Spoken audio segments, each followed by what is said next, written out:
ಚೆಲುವಾದ ನಿನ್ನ ಮೊಗವನ್ನು ಕಂಡೆ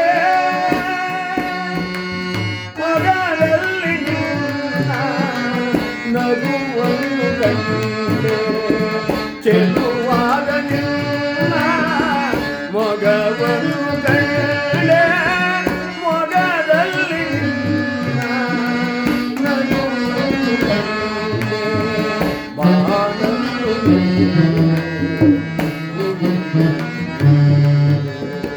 ಬಾನಲ್ಲು ಬಾನಲ್ಲು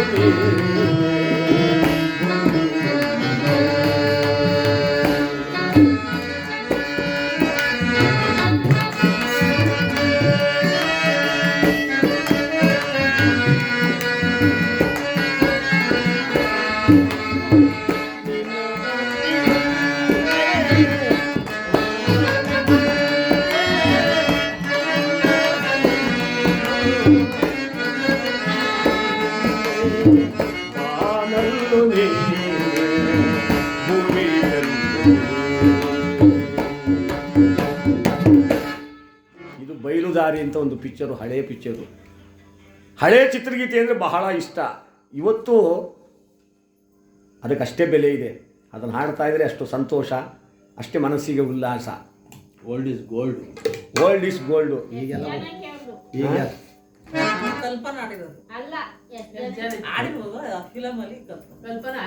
ಆಕ್ಟಿಂಗ್ ಹೌದು, ಆಡಿರೋದು ಎಷ್ಟು ಜನಕ್ಕೆ. ಇಬ್ರು ಕಿವುಡ್ರಿದ್ರಂತೆ, ಗಂಡ ಹೆಂಡತಿ. ಗಂಡನಿಂದ ಹೆಂಡತಿ ಕಿವುಡು, ಹೆಂಡತಿಗಿಂತ ಗಂಡನೇ ಕಿವುಡು. ಇಬ್ಬರಿಗೂ ಡಮಾರ್. ಅದರೊಳಗೆ ಈ ಜಾಣಿಗಿವುಡು ಅಂತ ಒಂದಿರುತ್ತದೆ. ಈ ಕೂಗಿದೆ ಎಷ್ಟೊತ್ತು ಮೇಲೆ ಆ ಅನ್ನೋದು ಏನು ಅಂದರೆ ಅವ್ನು ಕೂಗ್ಬಿಟ್ಟು ಆಳೆ ತರಬಾಗ್ಲೇ ಇರ್ತಾನೆ. ಇವ್ರು ಕ್ವಾಣೆ ಅವಾಗ ಏನಂದೆ ಇದಕ್ಕೇನಂತ ಹೇಳಿ ಜಾಣಿಗಿವುಡು ಅಂತ. ಮದುವೆಯಾದ ವಸ್ತು ಅವಾಗ ವಸ್ತ್ರದಲ್ಲಿ ಏನಿದ್ರು ಒಂದು ಸಾರಿ ಹೋಗಿ ಪಿಕ್ಚರ್ ನೋಡಬೇಕು. ಅದೇ ಒಂದು ದೊಡ್ಡ ಸಾಹಸ. ಸ್ನೇಹಿತರು ಹೆಂಡತಿ ಎಲ್ಲರನ್ನ ಕರ್ಕೊಂಡೋಗಿ ಪಿಕ್ಚರ್ ನೋಡ್ಕೊಂಡು ಬಂದರೆ ಹಳಿಗುಳಿ ಊಟ ಮಾಡಿಕೊಂಡು ಒಬ್ಬಟ್ಟು ಊಟ ಮಾಡಿಕೊಂಡು ಸ್ನೇಹಿತರ ಜೊತೆ ಬಂದರೆ ಹಳಿಗುಳಿ ಅಂತ ಅವಾಗ 10 ಜನ 12 ಜನ ಕರ್ಕೊಂಡು ಹೋಗೋರು. ನನ್ನ ಹಳಿಗುಳಿಗೆ 12 ಜನ ಕರ್ಕೊಂಡು ಹೋಗಿದ್ದೆ.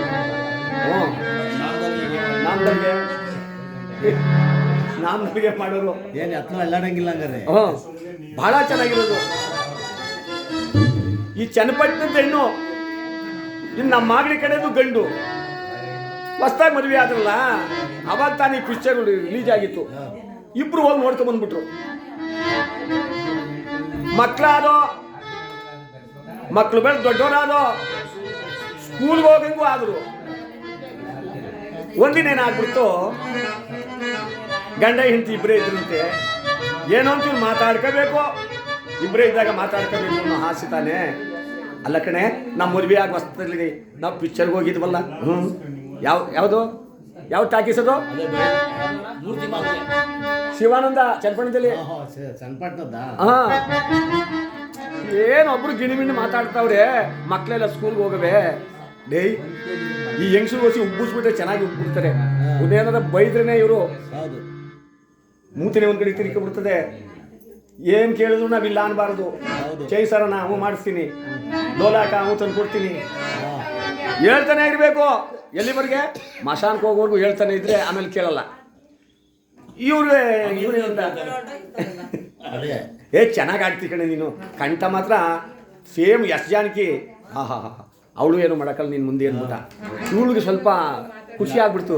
ಹೌದೇನ್ರಿ, ನಾನು ಹಂಗಾಡ್ತೀನಿ. ಅಯ್ಯೋ ಕೋಗ್ಲು ಕಂಠ ಕಣೆ ನಿಂದು. ಅದೇ ನಾವು ಪಿಕ್ಚರ್ಗೆ ಹೋಗಿದ್ವಲ್ಲ ಅವತ್ತು, ಅವ ಹಾಡೆ ಅಂದ. ಇವಳು ಆಲೇ ಮರ್ತ್ಕೊಂಡ್ಬಿಟ್ಟವಳೆ. ನನಗೆ ಜ್ಞಾಪಕ ಇಲ್ಲ ಕಣ್ರಿ. ನಿನಗೆ ಜ್ಞಾಪಕ ಇಲ್ದಿದ್ರು ಪರವಾಗಿಲ್ಲ, ನೀನೊಂದು ನುಡಿ ಹಂಗೆ ಅಂದರೆ ನನ್ನ ಮನಸ್ಸಿಗೆ ಸಂತೋಷ. ಅಯ್ಯೋ ಗಂಡನ ಮನಸ್ಸು ಸಂತೋಷ ಪಟ್ಟಿದ್ದೆ, ಎಂತಿದ್ದರು ಅಲ್ವಾ. ಹಂಗಾರೆ ಆಡ್ಲಾ ಹುಡುಗರು? ಹುಡುಗರೆಲ್ಲ ಸ್ಕೂಲ್ಗೆ ಹೋಗವೆ. ಅತ್ತೆ ಮಾವ ಬಾಗ್ಲಾಕಿ ತಾಯಿ, ಆ ಬಾಗ್ಲಾಕ್ಬಿಡಿ ಹಂಗಿಯ. ಯಾವ ಬಾಗ್ಲ? ದೇವ್ರ ಮನೆ ಬಾಗ್ಲಾಕಿ ಕಣವ. ನಿಮ್ಮ ಬಾಗ್ಲ ನೀವು ಯಾವಾಗಲೂ ತೆಗ್ದಂಗೆ ಇದ್ರೆ ನಾವೇನು ಮಾಡೋದು?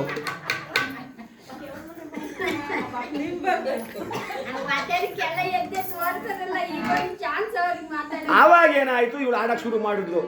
ಬಾಗಿಲು ಹಾಕ್ಬಿಟ್ರು. ಯಾವ ಹಾಡು ಈಗ ಆಡೋದಲ್ಲ?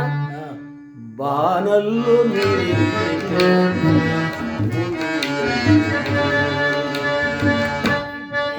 ಇವಳು ಕಿವಿಲಿ ಯಾವಾಗ್ಲೂ ಗುನುಗುತ್ತಾ ಇತ್ತು, ಜ್ಞಾಪಕ ತಾನೆ, ಮರ್ತೋಯ್ತದ. ಇವಳು ಆಡಕ್ ಶುರು ಮಾಡ್ಬಿಟ್ಲು.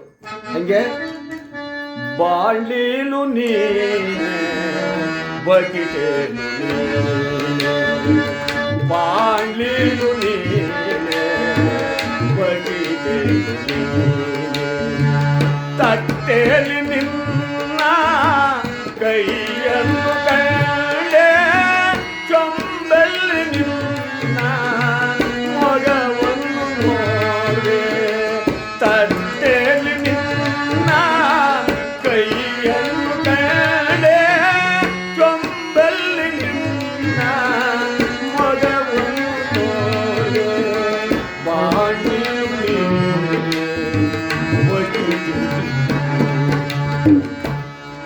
ಇವಳು ಬಾನಲ್ಲೂ ನೀನೆ ಭೂಮಿಯಲ್ಲೂ ನೀನೆ ಬಿಟ್ಬಿಟ್ಲು, ಬಾಣ್ಲಿ ಬಕೆಟ್ ತಗೊಬಿಟ್ಲು. ಇವ್ರಂದ ಏನ್ ಚೆನ್ನಾಗಿ ಆಡ್ತೀಯೇ, ಇನ್ನೊಂದು ನುಡಿ ಹಂಗನ್ನೆ, ಹಂಗಾರೆ ಅಷ್ಟು ಚೆನ್ನಾಗಿ ಆಡ್ತೀನ.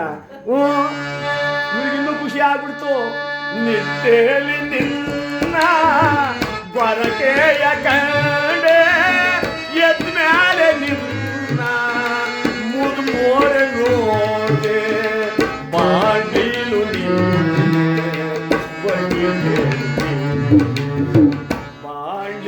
ನೀನೆ.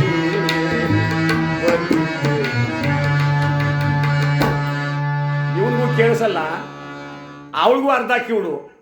ನಾವಾಡಿದ್ದೇ ಸರಿ.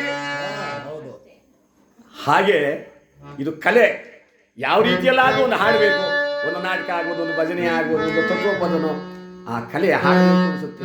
ನಮ್ಮ ಹಿರೀಕರು ಅನಾದಿ ಕಾಲದಿಂದ ಇದನ್ನೆಲ್ಲ ಮಾಡ್ಕೊಂಡು ಬಂದಿದ್ದಾರೆ. ಯಾಕೆಂದರೆ ಊರುಗಳಲ್ಲಿ ಒಂದು ಭಜನೆ ಮಾಡಿದ್ರೆ, ಒಂದು ಮಳೆ ಹೋದಾಗ, ಬರಗಾಲ ಬಂದಾಗ, ದನಗಳಿಗೆ ಏನಾದ್ರು ಒಂದು ಕಾಯಿಲೆ ಬಂದಾಗ, ಒಂದು ಯಕ್ಷಗಾನ ನಾಟಕ ಆಡಿಸೋದು, ಒಂದು ಜವಳೆ ಕುಂತ ಮಾಡಿಸೋದು, ದೇವ್ರು ಇದೆಲ್ಲ ನಡ್ಕೊಂಡು ಬಂದಿರ್ತಕ್ಕಂಥದ್ದು. ಅದಕ್ಕೋಸ್ಕರ